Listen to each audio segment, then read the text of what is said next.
The holy sacrifice of the Mass will be offered by our local ordinary, the Most Reverend Elias Ayuban, CMF, DD, JCD.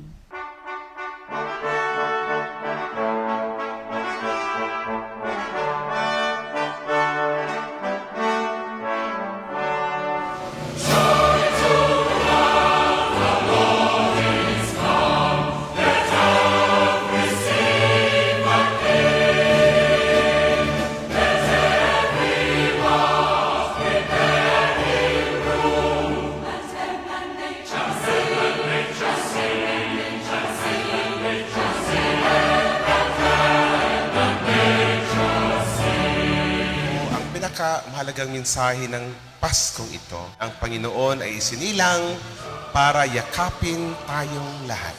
Ang Panginoon ang siyang salita. Nagkatawang tao, isang salita na naghihilom ng mga sugat. Our Lord is the Word that binds wounds. Hindi siya nag-i-inflict ng mga sugat, kundi siya ang gumagamot ng ating mga sugat. He builds up relationships.